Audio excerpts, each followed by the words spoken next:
let's say you have one. What do you do with it? Well, to start with, get on Google Business Profile if you have a business, right? That's step one.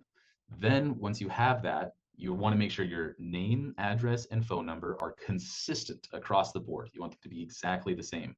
If one of them says drive and one of them just has DR period, and the next one has a suite, but one of the other ones don't, well, that's a problem. Google can view that as a whole separate business. So make sure that address information is really on point. If it has it on your website differently than what it has it on Google, which is what is different on Facebook, things start looking a little bit funky.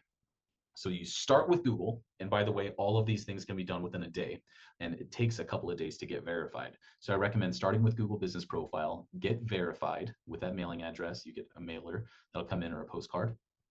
Then Yelp for Business. And this is a caveat.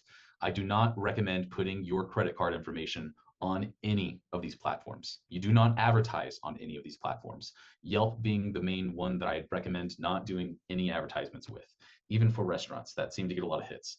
The main reason why I'm recommending to get on Yelp next is because Apple Maps and even cars nowadays, the smart cars, uses a GPS system that actually utilizes Yelp for businesses' business information.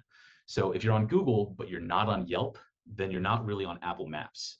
And as of last year, Apple has taken over the Americas, over the United States mobile market. It's around 55 to 60% of people own iPhones over Android. So there's a lot more iPhone users out there nowadays, especially the younger generation, I've noticed. So there's so many more iPhones that uses Apple Maps as a default mapping system. And just because you have a Google business profile does not mean you have an Apple Maps listing. So it's really important to get on Google, then on Yelp. And then once the Yelp is verified, Bing for Places, you actually connect to your Google business profile. And yeah, you can search these things in here and it'll be the first thing that comes up through your Google search. Bing for Places connects to your Google business profile, so you don't even have to update Bing anymore. It just updates your Google business profile. As you update Google, it'll update Bing for you. And I do recommend Bing for Places because it is Microsoft, and Microsoft Edge as a browser has gotten a lot more popular recently, and anybody that uses their default search browser ends up using Bing instead of Google. Even though it may look like Google, it's actually Bing's search engine that's being used. And then finally, that Apple Maps listing, you can actually have an Apple Maps listing that you control, that you put that same information, the name, address, and phone number in.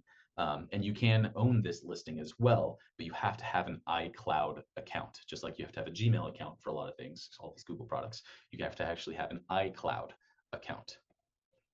Yes.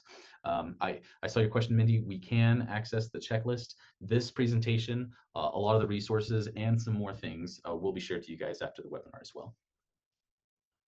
But yeah, it's a fast world out there. So you got to get your business profile started and get them verified as soon as possible. You want to be in control of this stuff. Finally, optimizing this information is really important. So start with those service areas, right? Even if you have a map point, you can actually list additional service areas that you're in. And I do recommend that. Another pro tip is make sure you have good quality descriptions about your Google business profile or your business in general on these different profiles. All of them allow descriptions. And I recommend creating the best description that you can. Those are able to be optimized, and Google uses that to help customers find you as well. Get those high quality photos, respond to customers, respond to reviews if you can within 24 hours. I do recommend doing that. 100% response rate, even to good, bad reviews, even if they leave no comment to you, just thank them for the review. It's worth doing. And then the final pro tip, let me go back here, is this business service area, this category. You can have more than one category for your business. So for example, this is a Japanese restaurant. I would recommend an additional category they should have is sushi. An additional category they should have is bar, because they do have alcoholic drinks here. And so something like that is really important to add in your categories, because if somebody's looking for that type of service or that type of business and you don't have that category, you won't be showing up.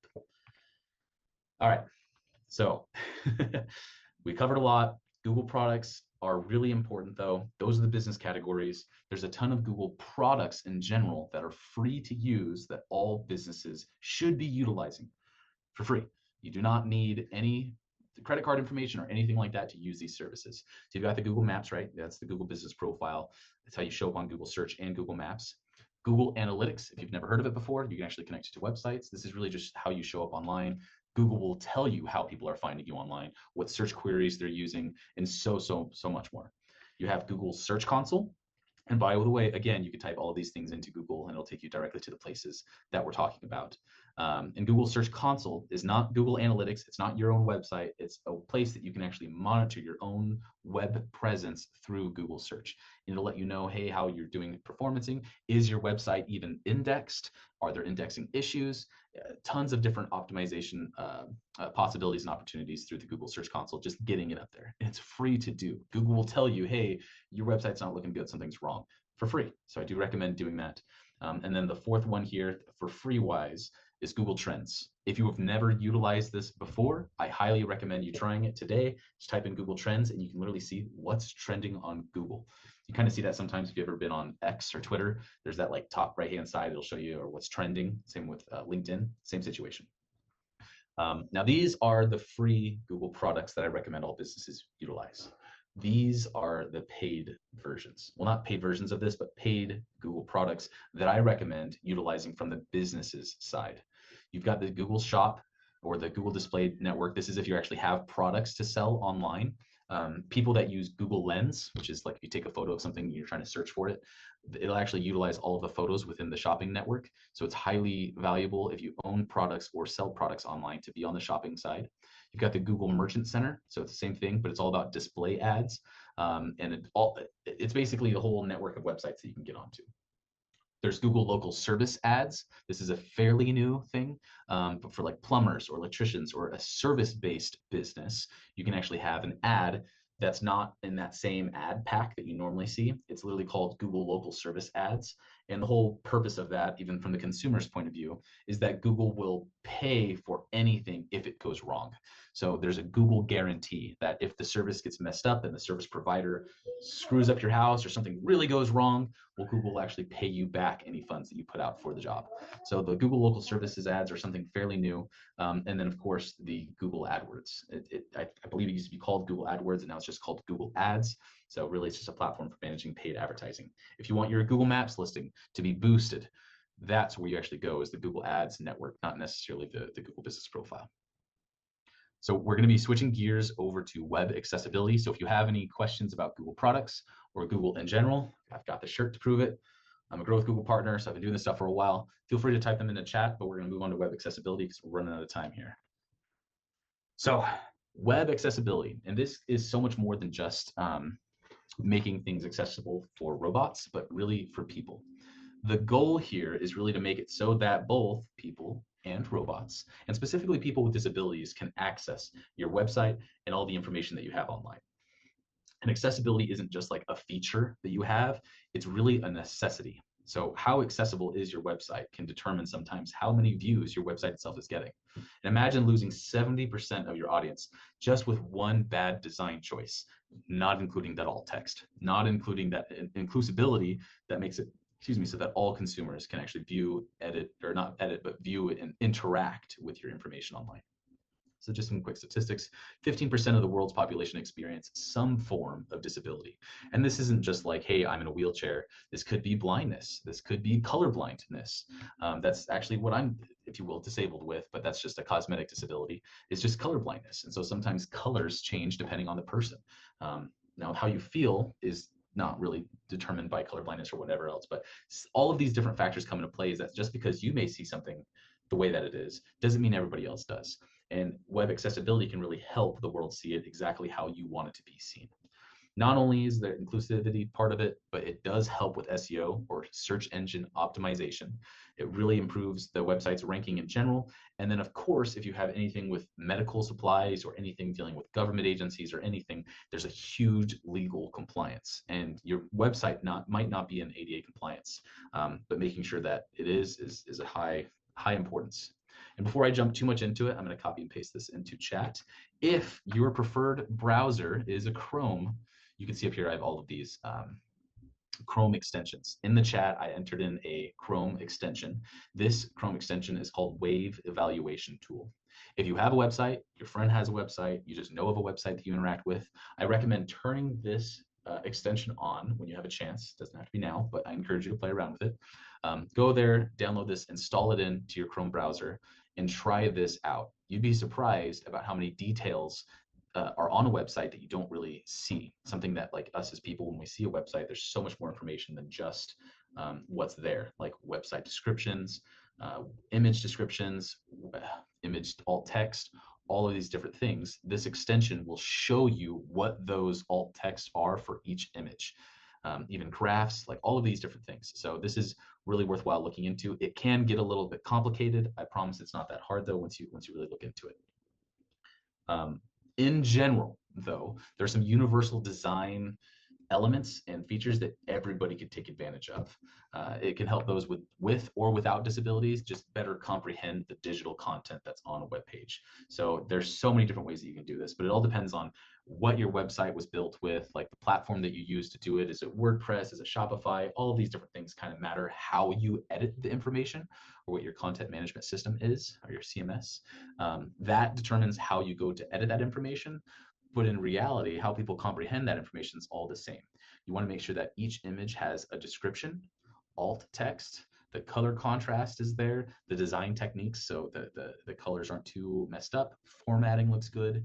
And if, oh, this reminds me, just while we're on accessibility here, captions, let me turn this on. This is alt text, if you will, for video captions. It's almost like putting a transcript while we're going on doing this presentation. I should have had this on at the very beginning. In all honesty, I apologize.